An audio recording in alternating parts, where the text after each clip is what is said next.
Le nouvel homme fort du Burkina, Ibrahim Traoré, donne un interview sur RFI ce matin. Ibrahim Traoré, il a 34 ans, il était jusqu'à présent le chef de corps du régiment d'artillerie de Kaya dans le nord du Burkina Faso. Et comme il vient de renverser le colonel Damiba, c'est maintenant le nouvel homme fort du Burkina Faso.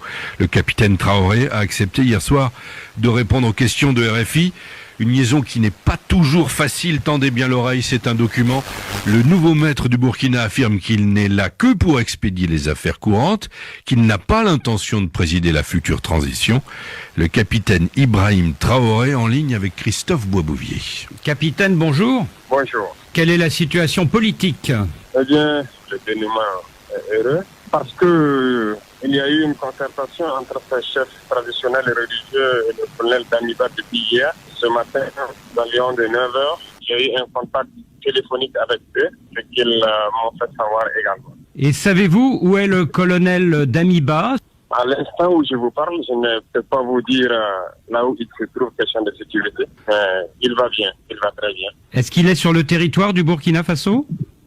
Peut-être que vous avez d'autres informations à me donner. Je vous pose la question parce que plusieurs sources disent qu'il est au Togo. Probable. Je n'ai pas d'informations sur une extradition ou un autre événement de ce genre. Mais c'est probable. Comme vous avez une source qui vous le dit, donc c'est probable. Est-ce que vous lui avez parlé ces derniers jours? Ah oui, même ce matin, je l'ai parlé. Et alors? Il n'y a pas de problème entre le colonel Damiba et moi. C'est pas un problème personnel, donc on a communiqué même ce matin. Nous avons parlé de cette condition dont vous avez cité. C'est ça. Il vous a dit qu'il ne démissionnerait que si les 7 conditions qu'il posait étaient acceptées, hein? Nous ne dirons pas conditions en tant que telles, mais je dirais cet accompagnement, parce que c'est des souhaits. Alors justement, parmi les souhaits que vous a exprimé le colonel Damiba, il y a le respect des engagements pris avec la CEDEAO et notamment le retour à l'ordre constitutionnel en juillet 2024. On souhaite que le retour à l'ordre constitutionnel normal soit même avant cette date, si la situation le présage. Donc, c'est notre souhait que ça puisse se faire avant même cette date. Ce dimanche soir, un communiqué de militaires qui vous soutiennent indique que vous êtes chargé vous-même, mon capitaine, de l'expédition des affaires courantes, mais seulement jusqu'aux assises des forces vives qui désigneront un président de transition. Est-ce que vous confirmez? Oui, je le confirme, parce qu'il y aura des assises qui vont désigner un président de la transition. Donc, pour l'instant, nous expédions les affaires courantes. Et ces assises, est-ce que vous souhaitez qu'elles se tiennent avant la fin de l'année? Ah oui, bien sûr, bien avant la fin de l'année. On souhaite que ça se passe le plus vite possible. Et à l'issue de ces assises, est-ce qu'on verra un président civil ou un président militaire? Civil ou militaire. Mais votre préférence, mon capitaine? Je n'ai pas de préférence, ça dépendra de ceux qui participeront à nos assises. Et vous-même, mon capitaine, est-ce que vous pensez pouvoir poursuivre à la tête du pays après les assises ou est-ce que vous comptez passer le relais à ce moment-là?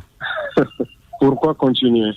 Nous ne sommes pas venus pour continuer, nous ne sommes pas venus pour un but particulier. Tout ce qui intéresse, lorsque le niveau de sécurité est bien, c'est le combat, c'est le développement, c'est tout. Les assises, ils vont désigner le président, le reste, ça ne nous concerne pas trop. On sera là pour donner des idées. Ce samedi, mon capitaine, des manifestants s'en sont pris à 3 emprises françaises au Burkina Faso, 2 à Ouagadougou et 1 à Bobo-Dioulasso. Quelle est votre réaction? Nous condamnons ces dérives de la foule. Avec la communication, je pense que ça rentre dans l'ordre.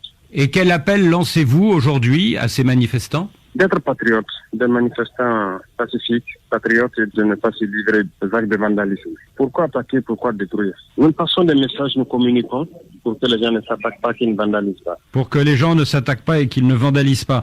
Vous avez mentionné votre ferme volonté, je cite, d'aller vers d'autres partenaires prêts à aider dans la lutte contre le terrorisme. À quels autres partenaires pensez-vous? Il n'y a pas une cible prioritaire, tous ceux qui pourront nous aider. Je vous pose la question, mon capitaine, parce que depuis 3 jours, les manifestants qui vous soutiennent brandissent des drapeaux russes. Les drapeaux russes, la Russie est un État comme les autres. On est déjà en partenariat, comme vous pouvez le constater. Même dans notre armée, on utilise beaucoup de matériel russe. Donc, c'est déjà un partenaire pour le Burkina Faso. Et est-ce que vous souhaitez continuer un partenariat avec la France ou pas? S'il y a une ambassade ici, c'est qu'on est déjà partenaire.